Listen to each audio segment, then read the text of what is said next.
Bom, boa tarde a todos.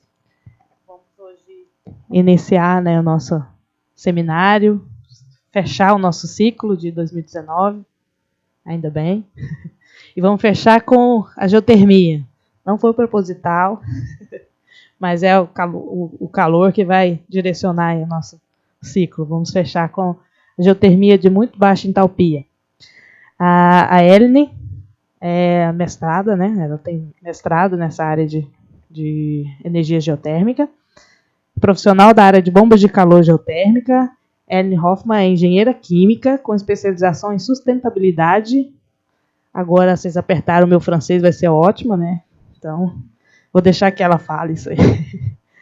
É francesa e trabalha aqui no Brasil com a parte de energia geotérmica de muito baixa entalpia.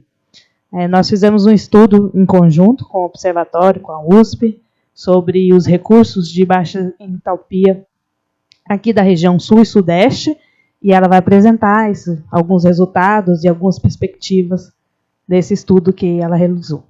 Então, obrigada, Eline, por ter aceito nosso convite, e a palestra é sua. Obrigada, Suzy. Todos podem me escutar? Tá? Ok. Então, sim, eu sou Eline Hoffmann, eu sou consultora na Aker Consult, que é uma empresa francesa de estratégia ambiental. Eu trabalho no polo energia e clima. Eu sou especializada na geotermia superficial.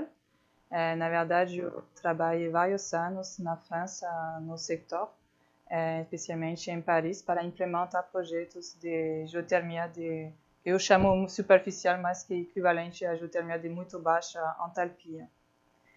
E sim, eu cheguei aqui no Brasil faz um ano, porque eu identifiquei um potencial aqui no Brasil para desenvolver essa energia renovável, e eu montei um projeto, um estudo para determinar o potencial de desenvolvimento dessa tecnologia aqui no Brasil.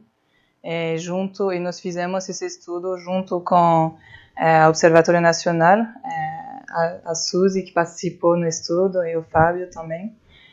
Obrigada por participar no estudo. E também tinha pesquisadores da USP que participaram também ao estudo. Então, o objetivo dessa palestra é apresentar para vocês alguns dos principais resultados que acabamos de terminar o estudo, na verdade. E então vai ter uma parte um pouco técnica e uma parte mais sobre o potencial econômico também do desenvolvimento da tecnologia. Se vocês têm perguntas, acho que não hesitem também a me perguntar qualquer coisa, ou se você não entende algumas coisas, não hesite. Então, eu dividi essa palestra em 4 partes. Primeiro, eu vou introduzir um pouco o estudo, por que nós fizemos esse estudo, quais foram as motivações, o perímetro, quais foram os participantes.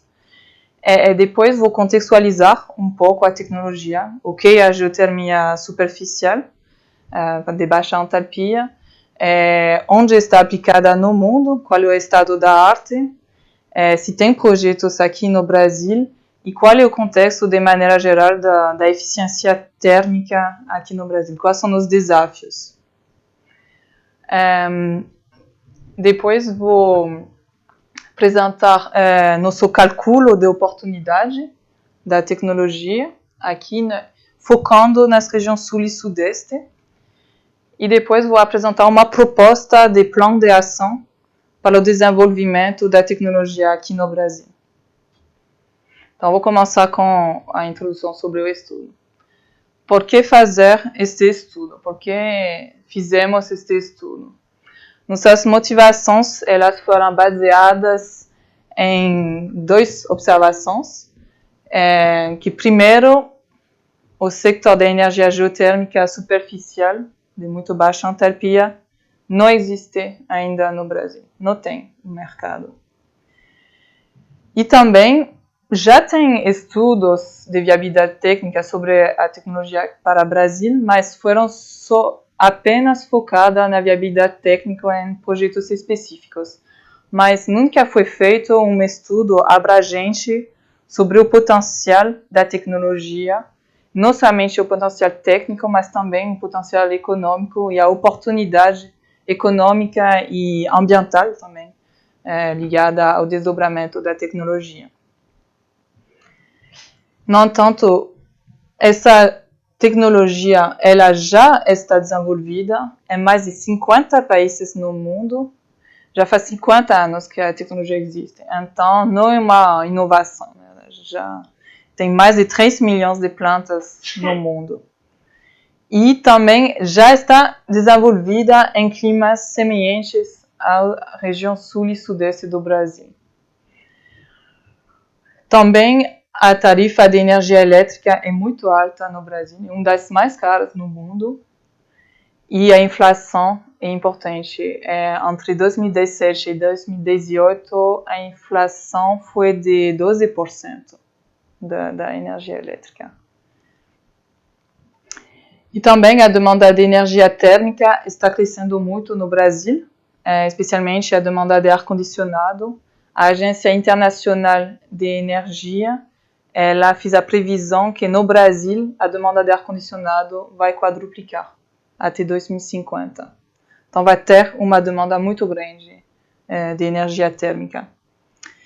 E aí a geotermia superficial, ela é implantável em qualquer lugar do mundo, pode produzir aquecimento, ar-condicionado e água quente sanitária, com grande eficiência energética e sem consumo de água no sistema de ar-condicionado.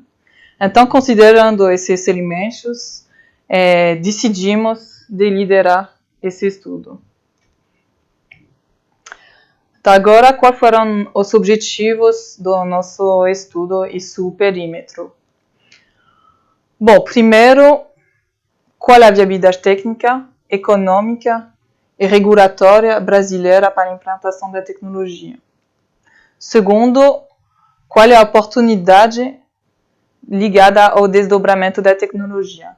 Será para a economia de energia, mas também economia financeira, economia de água doce e economia de emissões de gás de efeito estufa. E para terminar, último objetivo, qual estratégia aplicar para implantar essa tecnologia no Brasil? O perímetro do estudo foi o seguinte: o tipo de geotermia estudada, vou detalhar um pouco mais depois sobre as diferentes tipologias, mas nos focamos em 3 tipos de geotermia de muito baixa entalpia, que é com circuito fechado vertical, horizontal e os circuitos abertos com aquíferos, que são os mais reprodutíveis no mundo. E a limitação em termos de temperatura de recurso era uma temperatura inferior a 30 graus, que caracteriza a geotermia de muito baixa entalpia, e para a profundidade inferior a 200 metros. E nos focamos nas regiões sul e sudeste. Bom, agora quem participou do estudo? Como eu falei, então a IKEA Consult liderou o projeto. A IKEA Consult é uma empresa de estratégia ambiental, então nós acompanhamos o setor público e privado a sua transição ambiental. Então, dentro da nossa equipe tem engenheiros, mas também tem economistas, financeiros e ambientalistas. E aí nos permite de ter essa visão bem abrangente sobre os estudos, sobre os diferentes sectores e para participar nas 3 fases do estudo da contextualização até a proposta de estratégia, por exemplo, em termos de política pública, tudo isso. E então, se dividiu em 3 fases. A fase 1 era a contextualização sobre a tecnologia, onde está aplicada no mundo, quais são os fatores de sucesso técnico-econômicos e qual é o contexto brasileiro das energias renováveis, da eficiência energética. A fase 2 será o cálculo do potencial no Brasil, no sul e sudeste. Dentro da fase 2, nós avaliamos a compatibilidade do subsolo das 2 regiões com a tecnologia. E aí nós solicitamos o Observatório Nacional para avaliar essa compatibilidade do subsolo com a tecnologia. Então, o Observatório Nacional mapeou a geologia das duas regiões, as condutividades térmicas, o gradiente geotérmico e as temperaturas também. E também tem a participação da USP, de pesquisadores da USP, que foram o Centro de Pesquisas de Águas Subterrâneas. Eles mapearam o potencial da geotermia como aquífero, então as vazões disponíveis nas duas regiões e a acessibilidade do recurso. E um pesquisador da PolyUSP, mais para a parte da compatibilidade da demanda térmica dos edifícios com a tecnologia. Então, agora vou apresentar um pouco o contexto. O que é a geotermia superficial, de muito baixa entalpia? Agora eu quero saber quem sabe o que é, só para saber, caracterizar um pouco mais o público. Alguém sabe o que é a geotermia superficial? Ninguém? Bom, é muito bom. Vou explicar. Bom, então, tem diferentes tipos de geotermia no mundo. Acho que a mais conhecida é a geotermia de alta temperatura, com recursos de mais de 90 graus, que permite produzir eletricidade. A priori, no Brasil, não tem tanto recurso. Talvez um dia nós vamos achar, mas a priori não. Depois tem a geotermia de baixa entalpia, ou de baixa temperatura, com uma fonte de temperatura entre 30 graus e 90 graus. Então, aqui no Brasil tem um recurso. Já está usado, na verdade, nos centros termais. Tem algumas indústrias, acho que tem uma ou duas indústrias que usam, acho, para secar madeira. Então, é uma fonte muito boa, mas que é muito localizada. Então, não se pode usar em qualquer lugar no Brasil. Precisa um contexto geológico muito especial. E tem a geotermia de muito baixa entalpia, que usa um recurso de menos de 30 graus. E ela está usada para aquecimento, mas também para resfriamento. O resfriamento geotérmico é uma coisa que é muito pouco conhecida. E foi minha primeira barreira chegando aqui, que ninguém imaginaria que podíamos fazer ar-condicionado com geotermia.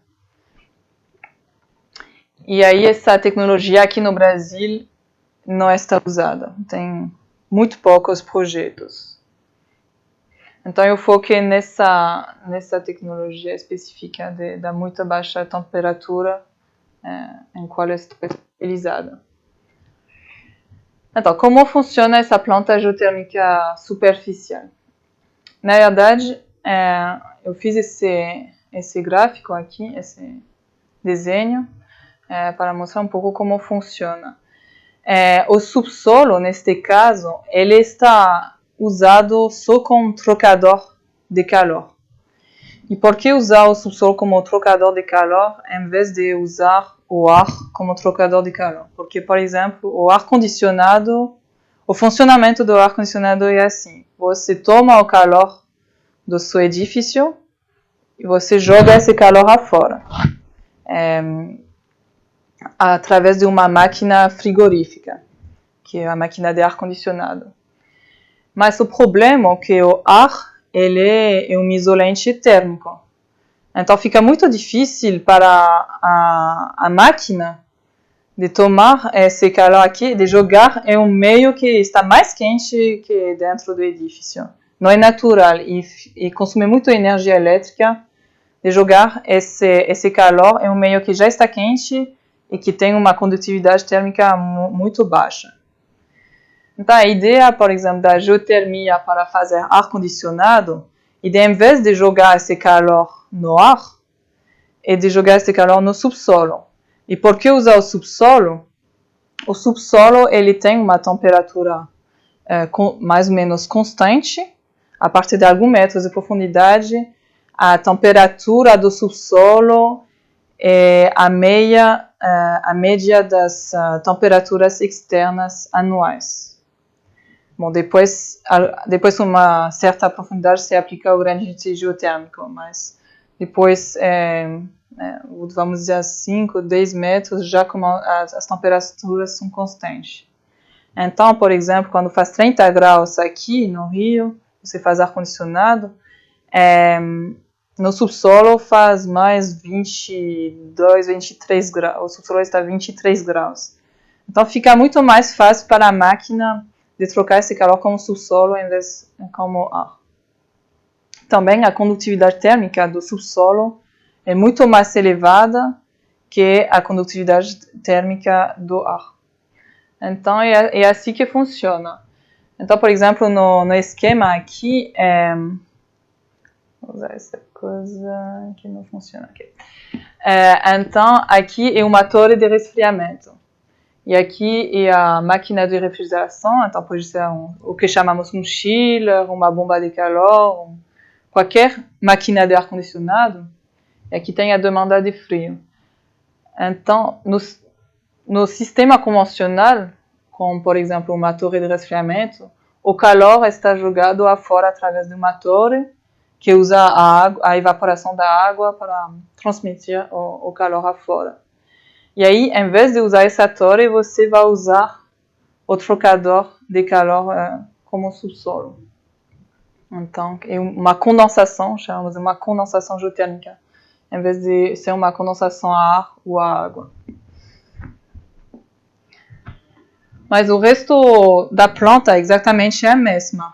Então, a única coisa que muda é só a troca de calor. E você pode usar o sistema reverso. Então, você pode produzir aquecimento também. E aí você usa um ar-condicionado reverso. E em vez de jogar calor no ar, você vai jogar frio no ar e aquecer o meio ambiente aqui do edifício. Então, e como trocar o calor como subsolo? Tem diferentes maneiras. Você pode usar tubos de plásticos que você vai enterrar em 2, 3 metros de profundidade e dentro desses tubos você vai fazer circular água. E vai acontecer a troca de calor através da circulação dessa água dentro de tubos. Então se chama circuito fechado horizontal. Você pode fazer a mesma coisa, mas de maneira vertical. Aí você não precisa tanto espaço, você vai fazer poços e colocar os tubos dentro dos poços. Ou você pode usar o aquífero. O aquífero tem uma temperatura em equilíbrio com o subsolo. E você vai bombear a água do aquífero, trocar o calor e devolver essa mesma água só com uma temperatura diferente. É o único parâmetro físico-químico que vai mudar nessa água é só sua temperatura. Então vai voltar a 5 graus mais. Bom, por que usar essa tecnologia? Bom, como eu falei, é uma tecnologia de eficiência energética. Você vai usar muito menos energia elétrica para produzir energia térmica. Então, é a solução de ar-condicionado de aquecimento a mais eficiente do mundo. Ela permite reduzir de mais de 60% o consumo energético para aquecimento e entre 20% e 60% para resfriamento. Bom, isso eu já expliquei, as temperaturas, vou passar. Mas, além de ser uma solução de eficiência energética, tem muitos outros ganhos, que são um grande ganho é o consumo de água, porque para o ar-condicionado, uma solução para grandes prédios, para fazer ar-condicionado e para a indústria, é usar torre de resfriamento. E essas torres, eles evaporam muito água, na verdade, uma quantidade absurda de água doce. Então, usando o subsolo, você não vai consumir nenhuma água. E aí tem uma oportunidade ambiental, mas também tem uma oportunidade financeira, porque a água é cara no Brasil. Isso eu descobri fazendo esse estudo. A vida útil também do sistema é muito maior. Na verdade, os tubos enterrados no subsolo, eles têm uma vida útil até 100 anos. Os fabricantes falam que tem uma vida útil até 100 anos. Uma torre de resfriamento tem uma vida útil de 20, 25 anos. Então, também precisa de muito pouco manutenção. Não tem impacto visual, então todos esses ar-condicionados muito feios, eu acho, nas paredes, não tem. Então também uma solução para projetos arquitetônicos ou projetos de prédios históricos. Por exemplo, o Louvre, o Museu do Louvre na França, ele tem o ar-condicionado e aquecimento pela geotermia de muito baixa entalpia, pela questão também do aspecto visual. Não tem barulho. E uma coisa também que eu acho importante e que não contribui ao efeito de ilha de calor urbana. Não sei se vocês sabem o que é este efeito. Quando você faz ar-condicionado, como eu falei, você joga o calor afora. Então, mas o problema é que você vai aquecer afora, então. E aí fica um círculo vicioso, porque vai ficar mais quente afora, então você vai precisar de mais ar-condicionado, que vai ficar mais quente, e aí você vai acabar consumindo muita energia para fazer o ar-condicionado, e também tem uma noção de desconforto quando você está no centro do Rio, por exemplo, faz muito mais calor que quando você sai da cidade, porque tem esse efeito da ilha de calor. Então, esse sistema, como joga o calor dentro do subsolo, não tem esse efeito. Quais equipamentos e profissionais ela precisa? Então, o que é necessário para a sua implementação? Então, tem duas partes, tem a parte subterrânea e superficial. Para o circuito aberto, então, como aquífero, a tecnologia ela precisa de poços de água, então poços normais, não precisa ser especiais, e conexões hidráulicas. E para os circuitos fechados, você precisa de tubos que chamamos PAD, um tipo de polímero, um tubo de plástico que se pode achar no Brasil facilmente. E também conexões para criar a loop. E também coletores de tubos e, de preferência, usar um cimento térmico. E para a parte superficial, você precisa, para a produção de calor, de bombas de calor e de trocador de calor. E para a produção de frio, você usa um trocador de calor e máquinas de ar-condicionado totalmente convencional. Bom, agora quais são as etapas de implementação do sistema? Que competências precisa? Então, primeiro você vai fazer um estudo que chamamos na França de pré-viabilidade. Então é um estudo mais bibliográfico. Você vai começar a olhar no seu projeto qual é o contexto geológico, se tem um aquífero ou não, e qual é também a demanda térmica do prédio, e ver se está compatível com as tecnologias, e também decidir em qual tipo de geotermia superficial você vai escolher. Depois você faz um estudo de viabilidade, aí você vai começar a fazer testes, ensaios, para verificar a viabilidade. Então, para a geotermia como aquífero, você vai testar as vazões, ver se tem bastante água e também qual é a qualidade da água, se é compatível com a tecnologia. E para a loop fechada, para projetos de grande porte, é bom de fazer um teste de resposta térmica, que permite calcular a condutividade térmica do subsolo.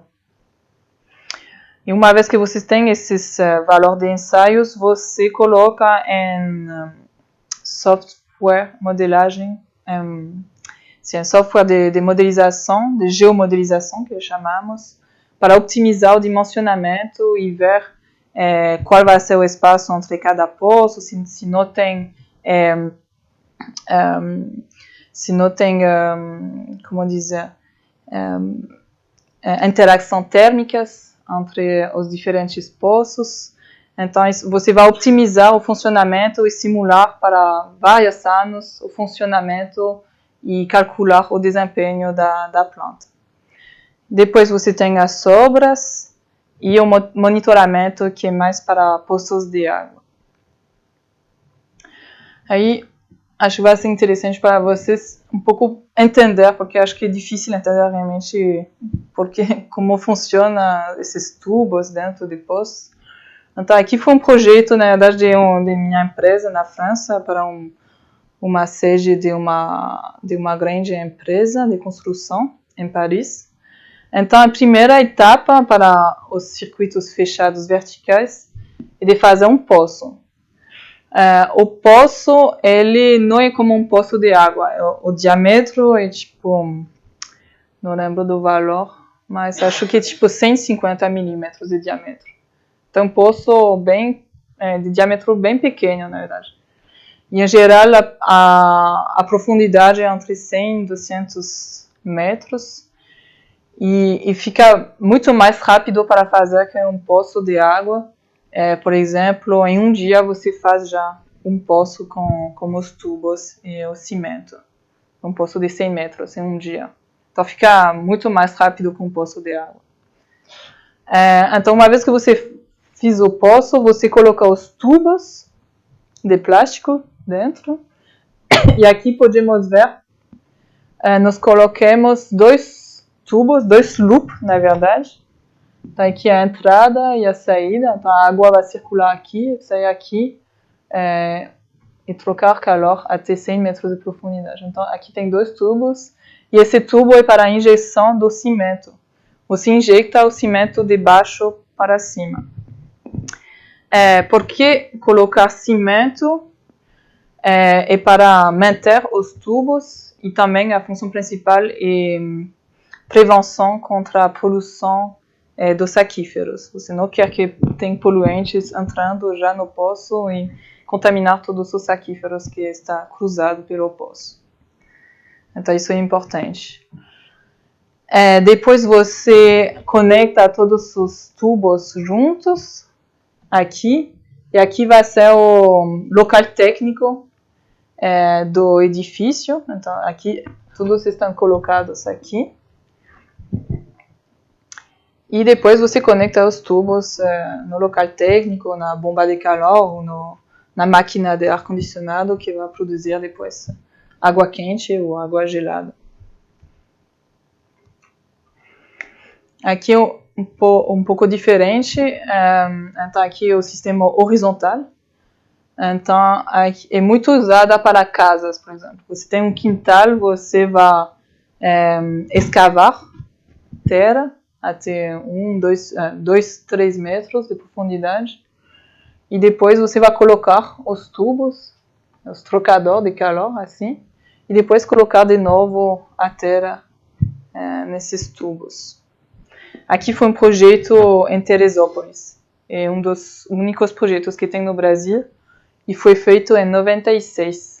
Então, não é novo. E ainda funciona.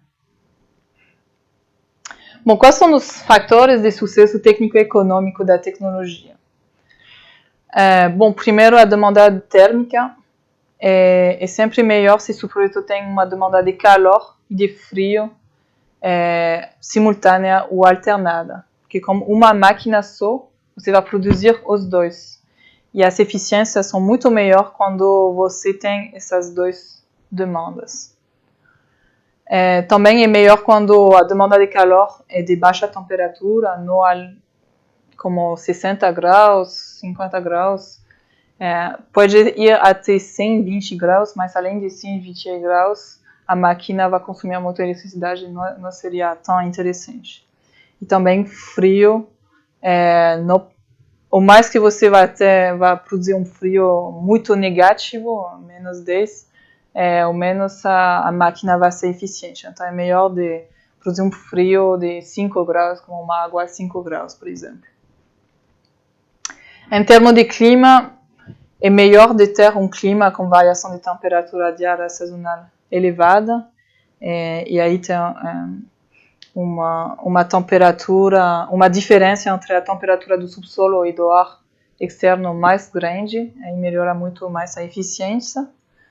E as configurações, por exemplo, tem muitos, agora, o desenvolvimento das redes de calor, de frio, de calor e de frio, são como redes de calor urbano, onde você vai atender múltiplos edifícios, um bairro inteiro, com energia térmica. São como chamamos smart grid térmicos. E aí você mutualiza a demanda térmica dos edifícios e você consegue fazer o que chamamos peak shaving, a planear os picos de demanda de energia. E aí fica muito mais eficiente. Bom, e agora a pergunta é possível, se amanhã eu quero fazer um projeto, eu posso fazer, é possível fazer aqui no Brasil. Então, eu identifiquei vários elementos de viabilidade para implementar. Então, o primeiro é a parte regulatória, que é muito importante.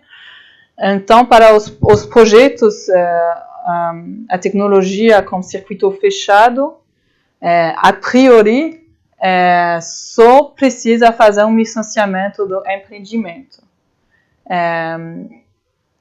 Mas para a tecnologia como aquífero, ela vai precisar também de um licenciamento de perfuração, de outorga e de reinjeção no aquífero. Então, amanhã eu posso implementar um circuito fechado, mas como aquífero vai ser um pouco mais difícil, porque eu vou ter que conversar com as agências regulatórias para licenciar meu projeto. Em termos de acessibilidade dos equipamentos, para a planta subterrânea, eu posso achar todos os meus equipamentos, poços de água já sabemos fazer, os tubos de plástico já temos. Para as bombas de calor, para a produção de aquecimento, é um pouco mais difícil. Existem, mas é mais para aquecimento de piscina, de baixa potência. A maioria são importadas, então são um pouco caras e com taxas de importação um pouco elevadas. E facilidade de construção, então em termos de dimensionamento, os circuitos horizontais é bastante fácil de dimensionar. É um cálculo, mas não tem muito risco de errar. Mas para os projetos de geotermia vertical como fechada, aí para grandes portes é melhor fazer um ensaio, um teste de resposta térmica e de fazer uma geomodelização. E aí teria que formar um pouco os profissionais brasileiros para fazer esse dimensionamento. E para poços de água, para o dimensionamento, também seria necessário, para grandes projetos, de formar sobre as ferramentas de modelagem de água subterrânea e de transfer térmicos. E para a realização das obras, não teria muita dificuldade para a horizontal e como aquífero, e para a vertical seria só adaptar um pouco as técnicas das empresas de perfuração. Bom, eu já falei tudo. Ok. E aí, em quais setores a tecnologia está aplicada no mundo? Então, está aplicada a maioria está aplicada no setor residencial. Nos Estados Unidos, muito em casas, tudo isso. Depois, o setor comercial tem muito para hotel, centros de lazer também. recepção de público, museus, data centers, e na indústria também tem alguns casos.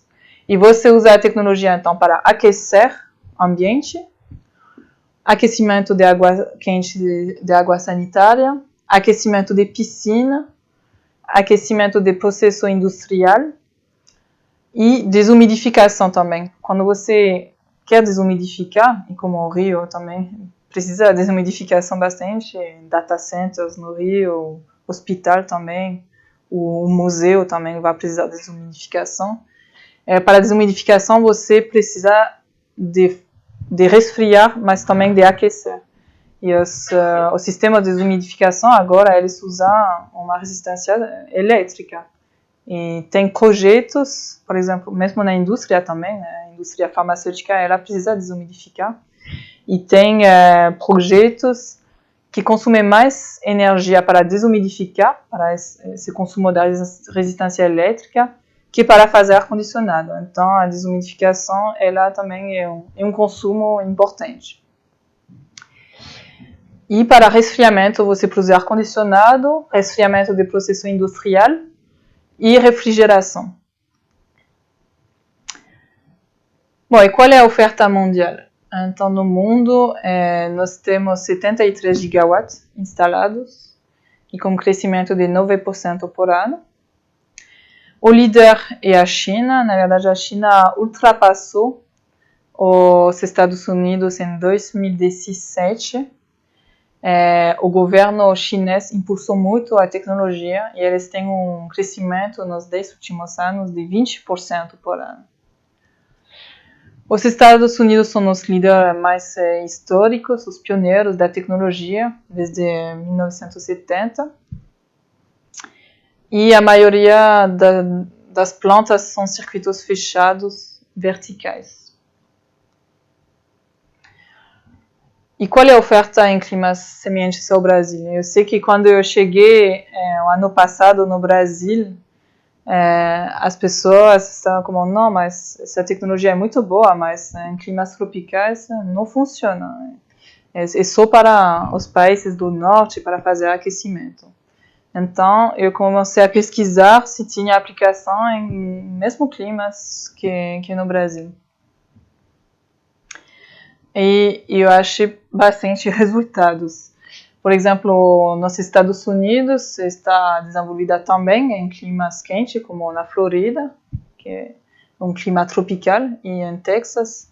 A Flórida, na verdade, é o quarto estado dos Estados Unidos que tem mais vendas dessa tecnologia.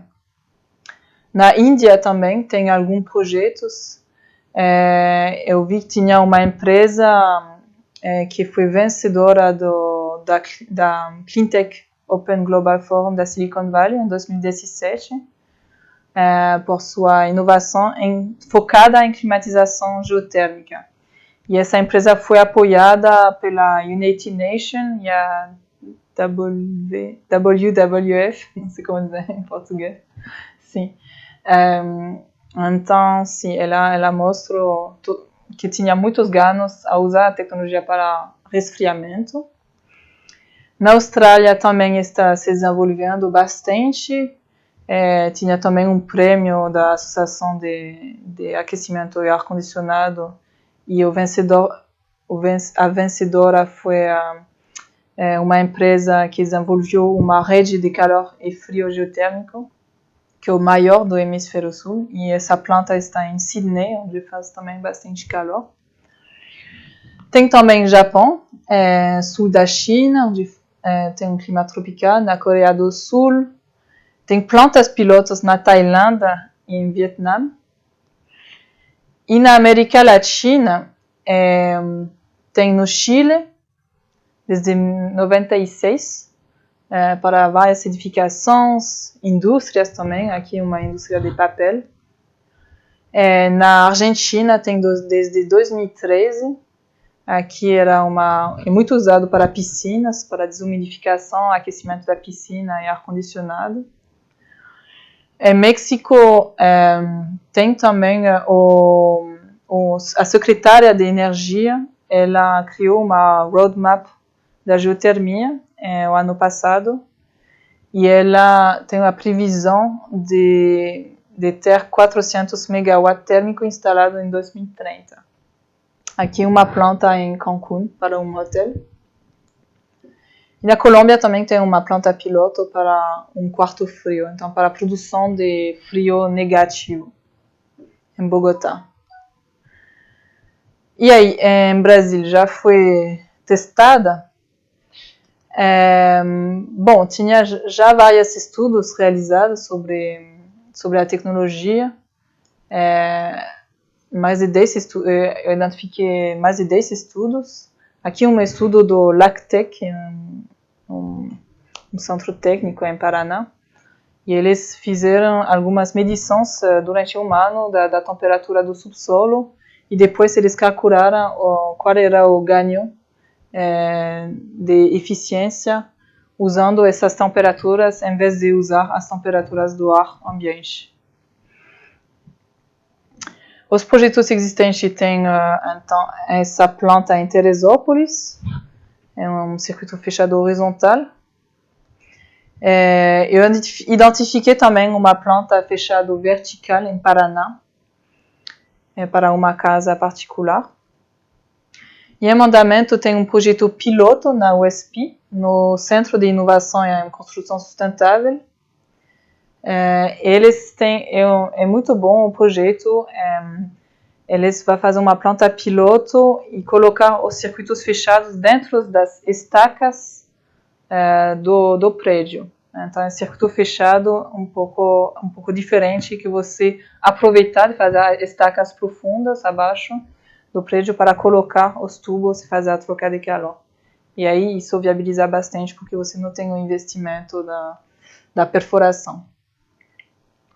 E a Coca-Cola, ela tem um projeto para a fábrica Andina, no estado do Rio. Ela está pensando em fazer uma planta horizontal. Bom, não sei quantos espaços ela precisa, porque a demanda térmica é muito grande, mas se eles calcularam um ganho muito bom. E eles, na verdade, eles lançaram esse projeto não para a eficiência energética, mas para economizar água. Porque as torres de resfriamento da planta, o consumo de água era muito, muito elevado. E eles queriam baixar esse consumo de água. Então, foi mais pela motivação da economia de água. E aí eles fizeram um teste de resposta térmica. Eles a construtora construiu uma pequena máquina para medir a condutividade térmica do subsolo na planta. E por que não existe um mercado no Brasil? Existem vários países, mesmo na Tailândia, na Índia, na Latinoamérica, na Argentina, e por que não tem no Brasil? Bom, primeiro, é pouco vinculada para a produção de frio. Imagino que vocês provavelmente não sabiam que a geotermia permitava de produzir frio. A geotermia é muito associada à produção de calor. Eu lembro quando eu cheguei aqui, as pessoas me falaram, não, mas não tem vulcão aqui, então não pode ter geotermia. Então, bom, não é associada à produção de frio. Também tem uma grande confusão com a geotermia profunda, que é menos reprodutível porque precisa de um contexto geológico específico. Bom, e também a situação econômica do Brasil é frágil e não muito própria à inovação, infelizmente, especialmente quando nós falamos de uma tecnologia que precisa de investimento alto e de longo prazo. E também, em termos de políticas públicas, elas são muito focadas na eficiência elétrica, como o programa da ANEEL, a Procel. Os financiamentos, os incentivos estão muito focados na eficiência elétrica e não é na eficiência térmica, mas vou mostrar que a demanda térmica é muito, muito grande, especialmente na indústria. E o acesso aos financiamentos é muito difícil.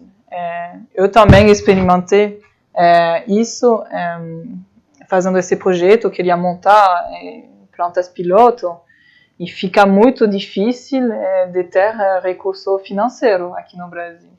Fundos perdidos é muito difícil e investimento também não é muito interessante. Então, tem essas barreiras.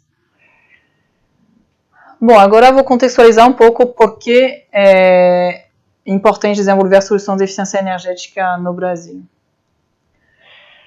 Bom, primeiro, é mais uma questão, vamos dizer, ambiental, do clima, que a intensidade de carbono da energia brasileira, ela tem um grande risco de aumentar, porque a participação da hidroeletricidade vai diminuir pela causa dos períodos de secos, das mudanças climáticas. Aí a participação da hidroeletricidade vai diminuir. Isso são os números do Ministério da Energia, as previsões. Então, em 2027 já vai representar 51% da matriz elétrica. Então, tem o risco que a intensidade das emissões da energia elétrica vai aumentar bastante. Também a energia elétrica no Brasil é uma das mais caras do mundo. Aí você pode ver em US dollar, o Brasil está aqui, Estados Unidos está aqui, China e México. É mais caro que na França a energia elétrica no Brasil. Então fica muito caro. E também a inflação é importante, como eu falei, nos últimos anos, 10% de inflação. Então, tem todo interesse a desenvolver a solução de eficiência energética. E por que focar na indústria e nos edifícios? Esses sectores, eles representam 50%, quase 50% do consumo energético.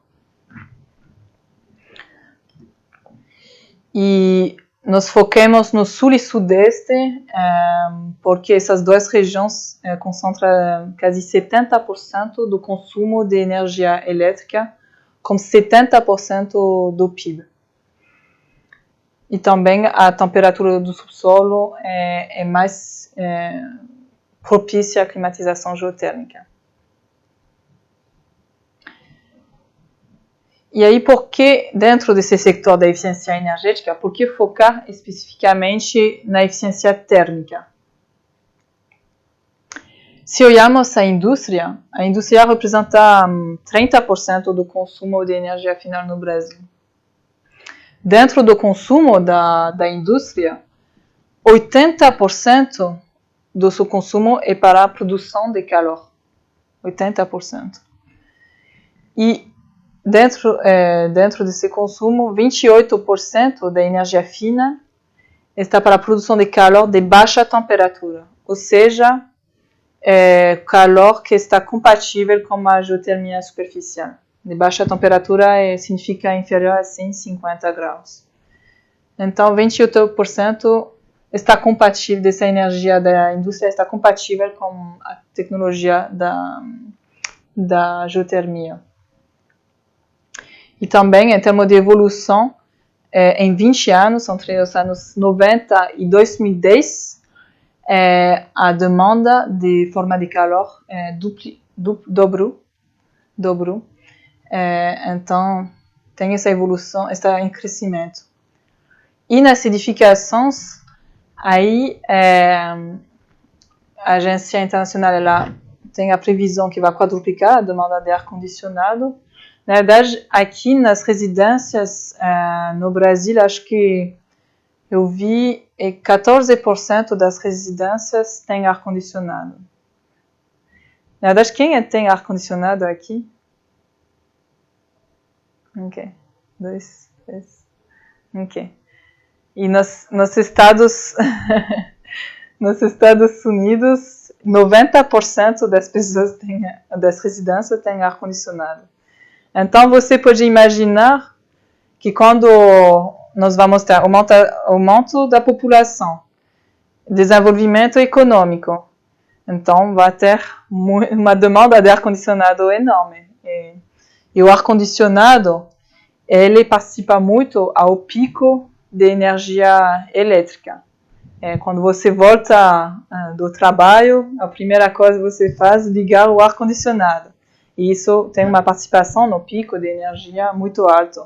E a Agência Internacional de Energia, ela comparou entre 2016 e 2050. Então, o ar-condicionado no Brasil participa 8% do pico diário. E em 2050 vai participar em 31% do pico. Então, tem essa necessidade de desenvolver soluções de eficiência térmica.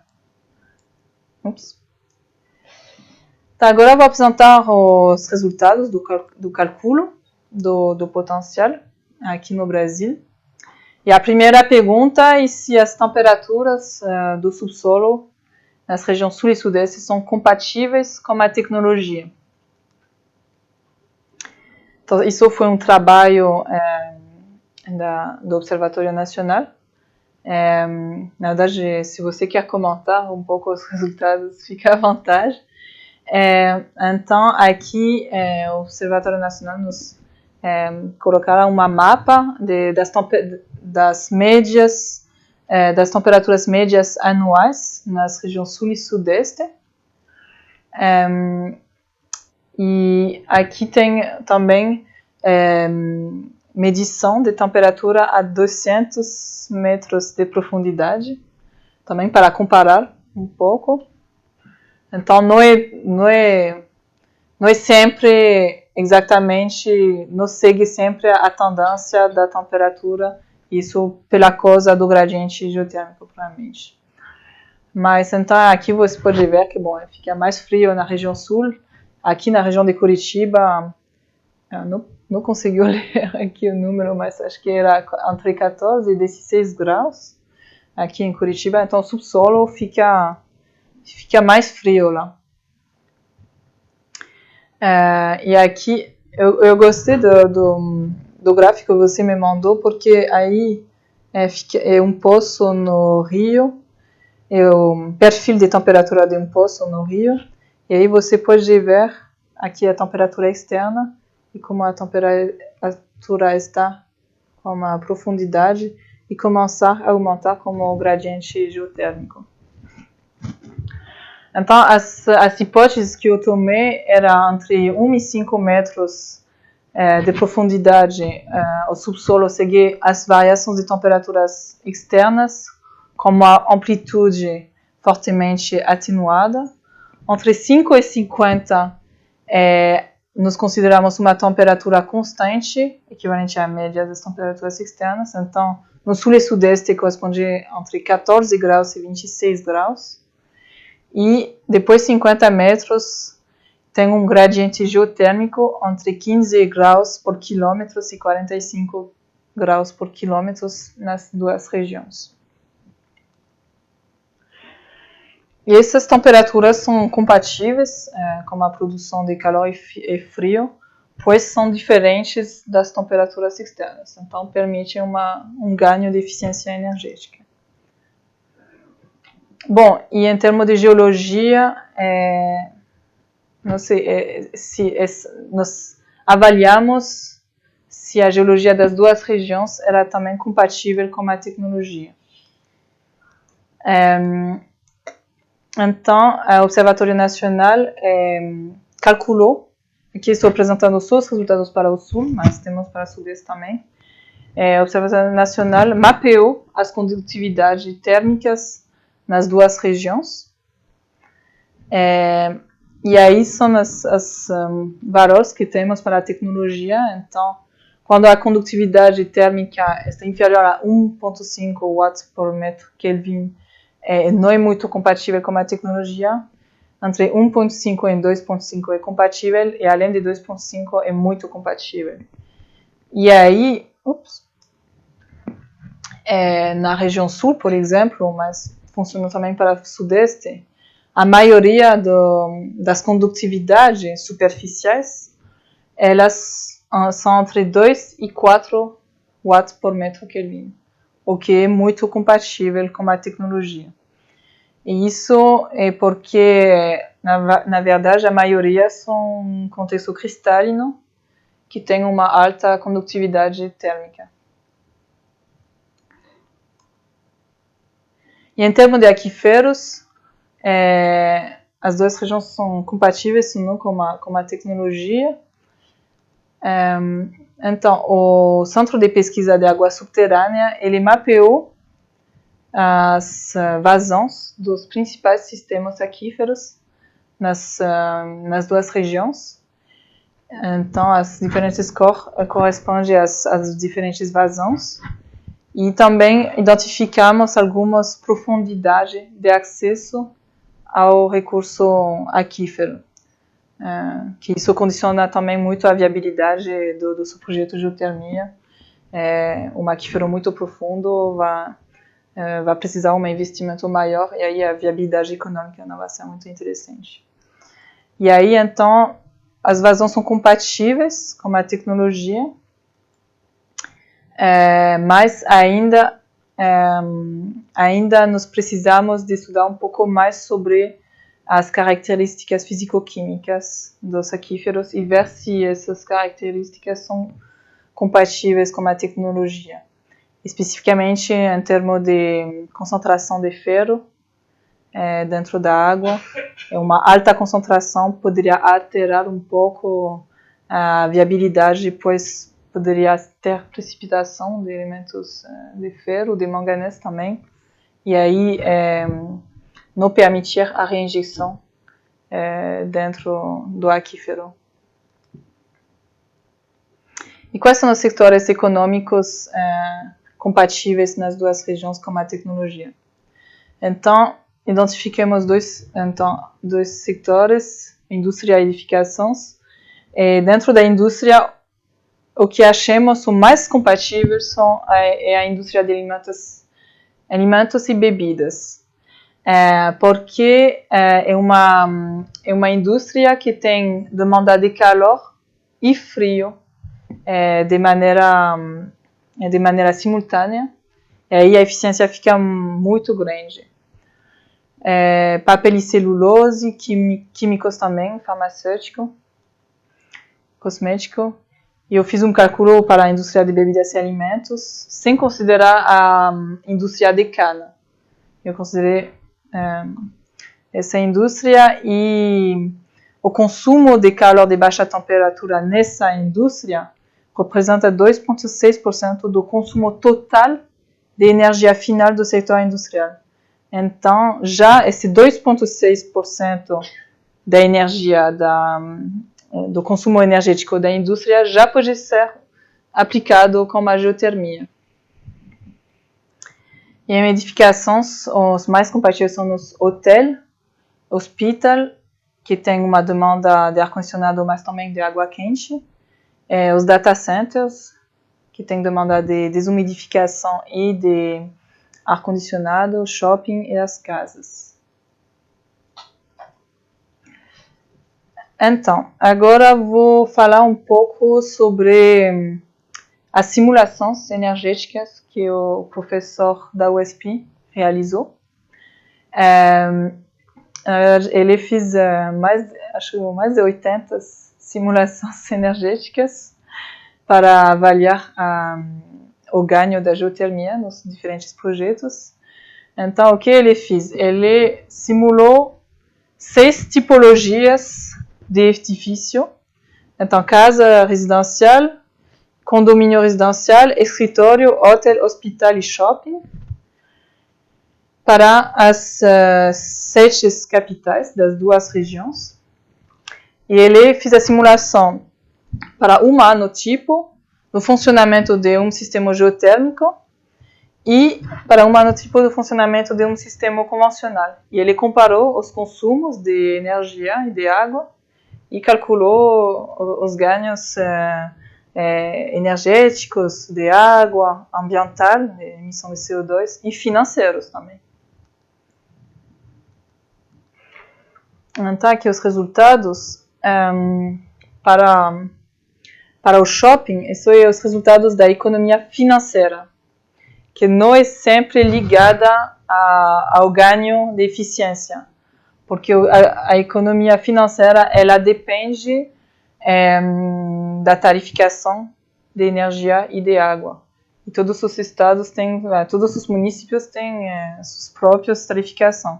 Então, por exemplo, no Rio, a eficiência não era tão boa, mas como o custo da água e da energia era muito alto, a eficiência acabou de ser, o ganho financeiro acabou de ser bem interessante.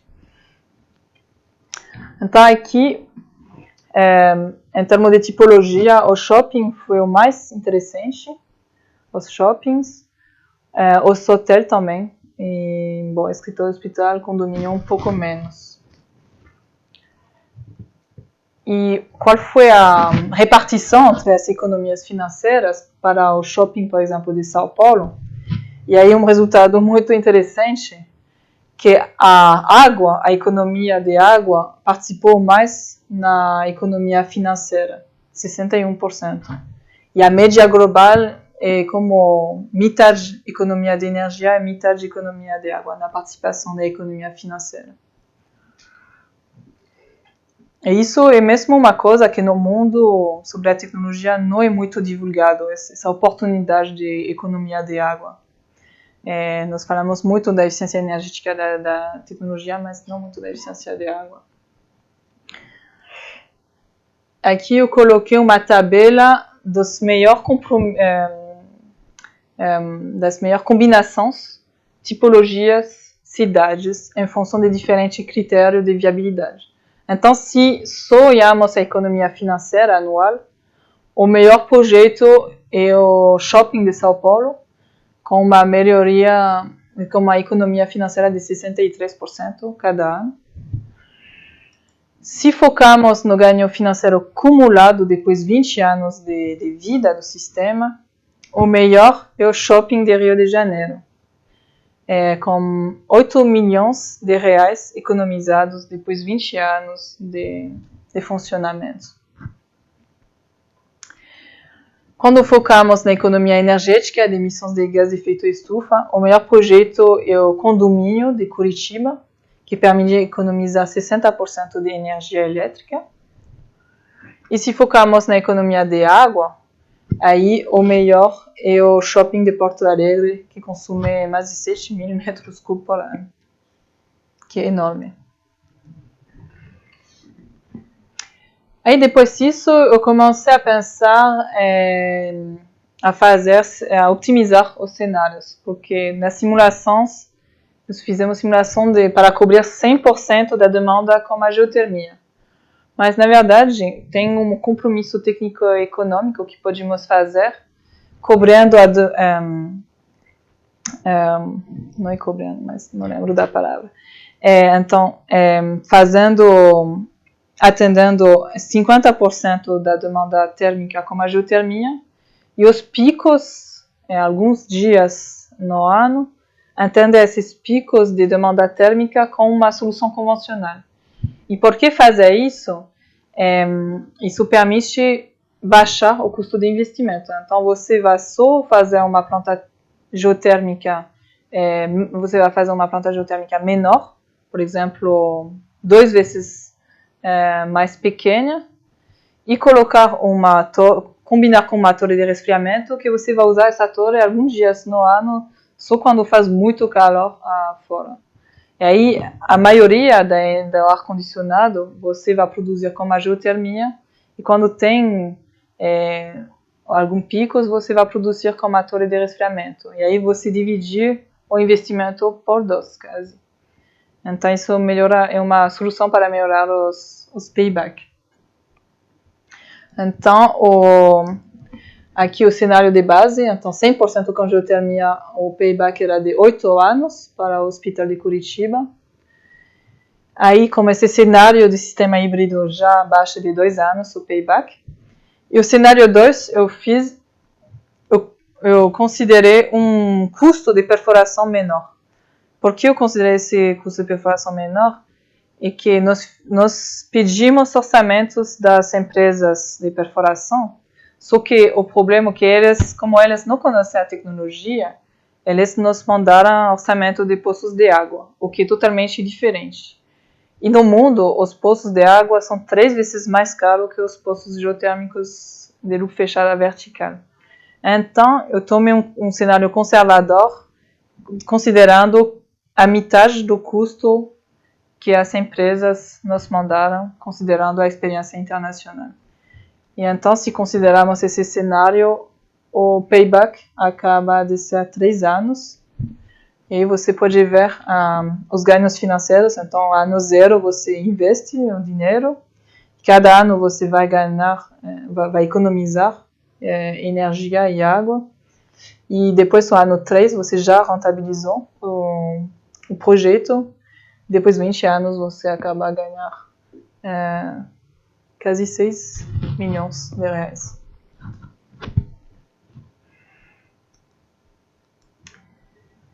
E aí, uma coisa também importante, que nós consideramos só a produção de ar-condicionado.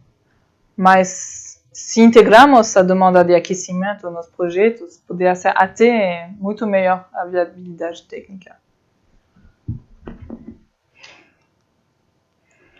Então, agora... Depois, então, nós temos esses resultados da eficiência, dos ganhos para esses projetos. A ideia depois era calcular a oportunidade para as 2 regiões.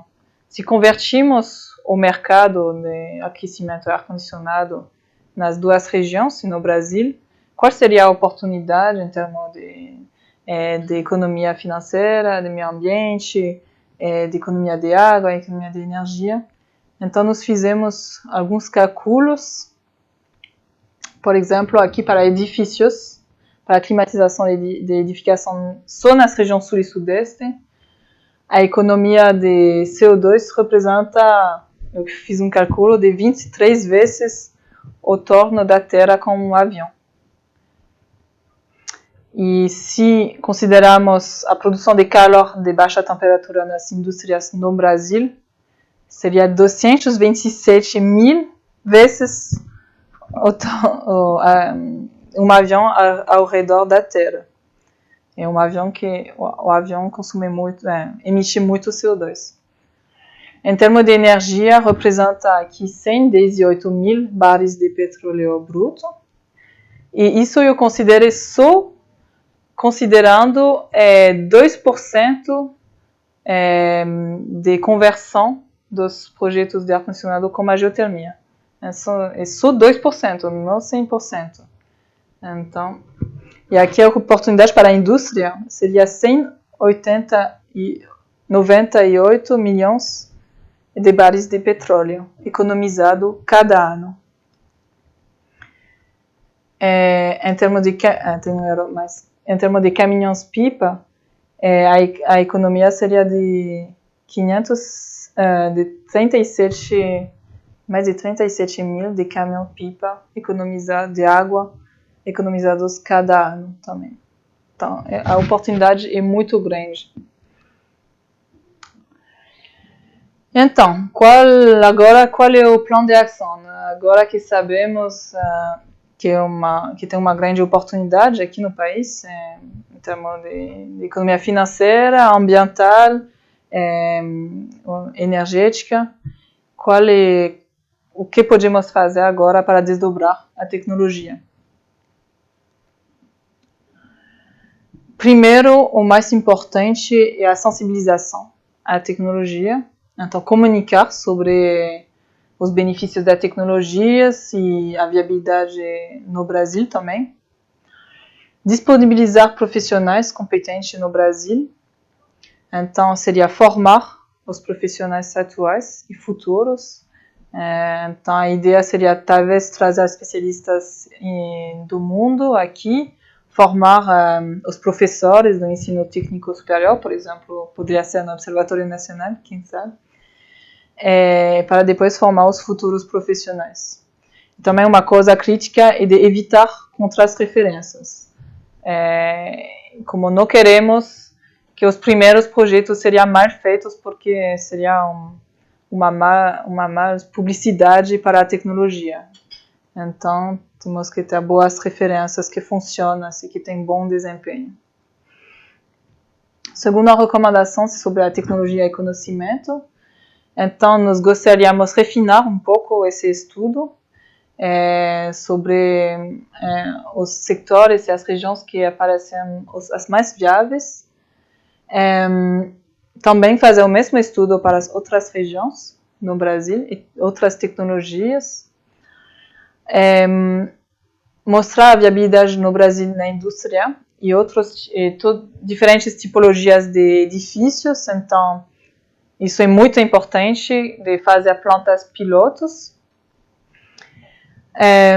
Facilitar o acesso aos equipamentos, então estruturar um setor industrial para o desenvolvimento da tecnologia e apoiar na escolha de soluções. Isso eu peguei do modelo francês, que na França, nos municípios, nas regiões, tem assessores de energia. É um serviço de graça, onde você, qualquer pessoa, pode ir e perguntar sobre as diferentes soluções disponíveis para seu projeto, soluções de eficiência energética e soluções de energia renovável. Então, isso funciona muito bem para pessoas, para pequenas empresas também. E a última recomendação é mais sobre os tributos de financiamento. Então, isso é um ponto-chave. Eu, na verdade, de manhã estava na EPE, que depende do Ministério da Energia. Eu apresentei o estudo. E tem essa coisa da eficiência térmica que está muito esquecida da eficiência energética no Brasil. Tudo está focado na eficiência elétrica. Então, a ideia seria, por exemplo, de criar um programa nacional de eficiência térmica. Como o programa da ANEEL, como o PED e o PE, que se chama Programa de Eficiência Energética, mas seria focado unicamente na eficiência térmica. Também integrar essa eficiência térmica nos planos de energia-clima. E também, superar o custo de investimento da tecnologia, que é uma tecnologia que é cara, é verdade, tem um investimento importante. Então, a ideia seria encorajar a investir nessa tecnologia, reduzindo os impostos e também com tarifas preferências de energia. E isso. Obrigada a todos. Se vocês têm perguntas, não hesite. Obrigada, Ellen, pela palestra. Tem perguntas?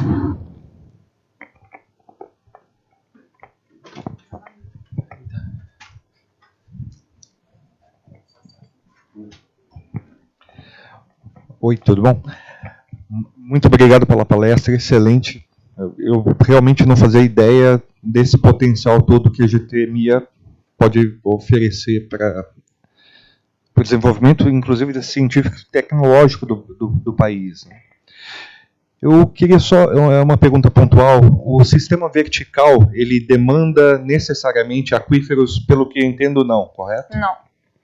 Pode ser, na verdade, muito eficiente. Por exemplo, aqui seria eficiente porque tem um contexto cristalino, com alta eficiência e condutividade térmica, e aí não precisa água. E a minha última pergunta, por exemplo, a proximidade com o oceano, por exemplo, fazer um sistema de troca de calor no oceano, isso também, sim. Existe alguma experiência nesse sentido? Então, quando tem o oceano, pode ser interessante, quando tem água do mar, na verdade, pode ser interessante de trocar esse calor diretamente com a água do mar. Sim, então tem na verdade, um muito bom projeto que eu visitei, que é o Museu da Amanhã, que o ar-condicionado está feito com a água do mar. E tem também, no mundo, tem vários projetos de redes de frios urbanos, sim, com água do mar. Na Barcelona, em Monaco também tem, no sul da França, Monaco tem 70 Na cidade tem 70 plantas com água do mar também. Decidimos não estudar essa solução. Na verdade, na França se chama geotermia com água do mar. Mas não vejo muito a relação entre geotermia e água do mar. É mais hidrotermia, mas eles gostam da palavra geotermia, faz muita energia renovável. Obrigado. Mais perguntas? Vocês entenderam todo? Ah, sim, talvez. Tem perspectiva para ampliar com o avanço de mudanças climáticas? Em termos de... Bom, tem uma oportunidade ambiental muito grande associada a essa tecnologia, mas você está falando de se tem projetos já em andamento, não sei, com fundos de mudanças climáticas? A mudança climática deve favorecer a implantação desses sistemas. Não sei, na verdade, se tem projetos em relação a isso. Mas é uma grande solução às mudanças climáticas. À frente das mudanças climáticas pelo carbono, também é na verdade, ela se adapta bem às mudanças climáticas pela causa das crises hídricas que as mudanças climáticas vão criar. Então, ela, como não consome água, é uma solução que permite se adaptar às mudanças climáticas e também não contribui ao efeito da ilha de calor, que também é uma consequência das mudanças climáticas. Outra coisa, para priorizar aplicações desse tipo para condomínios, o custo inicial para um usuário doméstico é muito grande. Na verdade, para condomínios é um pouco mais difícil, porque um dos fatores de sucesso técnico-econômico é que quem vai construir tem que operar para ter seu retorno. No caso dos condomínios, vai ser uma construtora e depois ela vai vender seu lote. Então, ela não vai operar o condomínio. Então, fica um pouco mais difícil. Mas, no caso de uma casa, por exemplo, é muito usado. Tem um bom retorno nos Estados Unidos. A metade do mercado dessa tecnologia é para casas individuais, para residencial. Mas condomínios têm um potencial, tecnicamente, mais em termos de quem vai ter o retorno, é um pouco mais difícil essa questão. Acho que é melhor, por exemplo, para shopping, para escritório, onde quem vai construir vai operar o prédio também. Mas, sim. É possível ter pequenas represas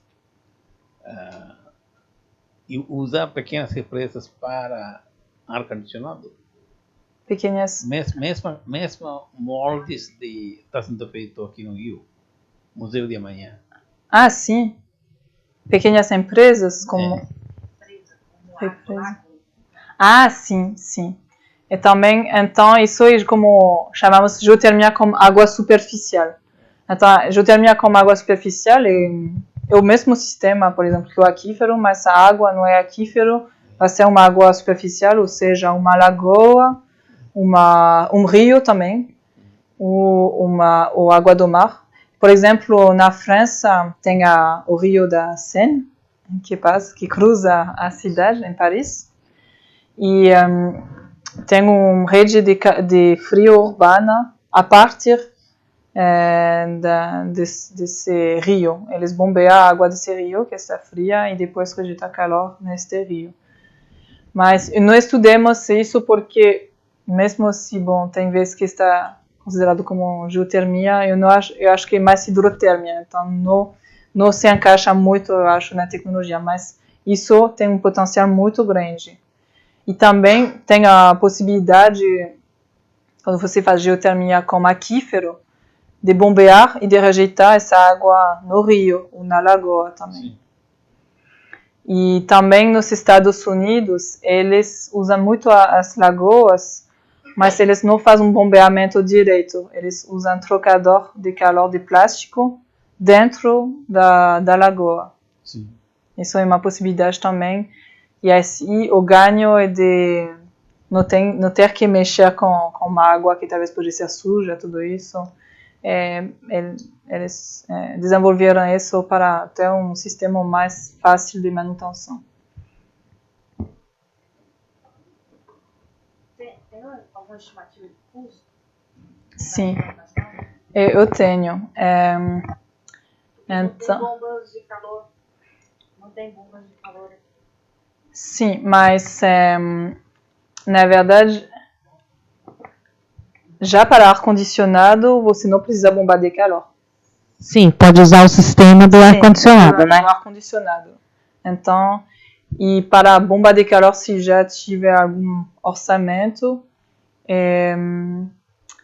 eu tenho os custos da planta subterrânea, que fica a R$5.000 por quilowatt instalado. 5.000 por quilo. Sim, da planta subterrânea. Depois você tem que adicionar, mas tem o valor do custo por quilowatt instalado da bomba de calor também, brasileira. Tem algum custo também. Mas teria que adicionar os dois, sim. Sim, mas nesse estudo eu foquei essencialmente no ar-condicionado, mas acho que vale a pena, porque na verdade, começando esse estudo, eu não sabia que tinha tanta demanda de calor para a indústria. E aí, no final,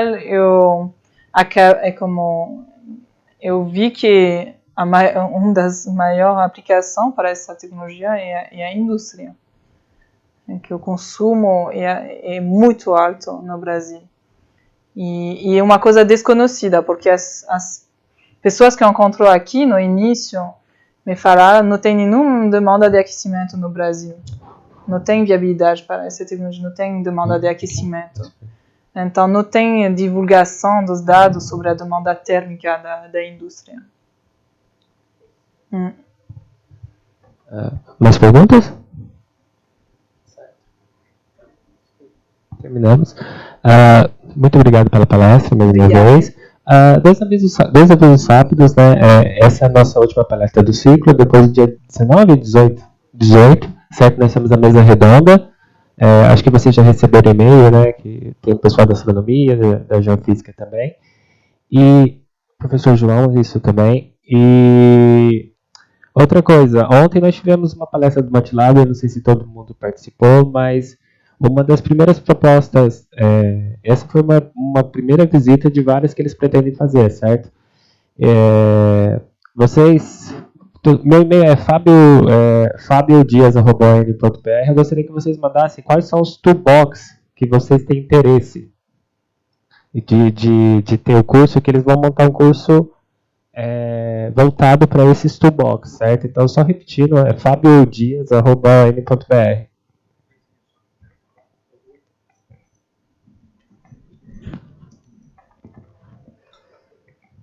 Eu queria parabenizar a Suzy e a você pelo excelente trabalho na coordenação dos seminários da Geofísica ao longo de todo esse ano. Foi muito bom. Eu estou na casa desde 2009 e não me lembro de um ano em que tivemos um oferecimento de seminários tão rico. Então, meus parabéns a vocês dois, tá?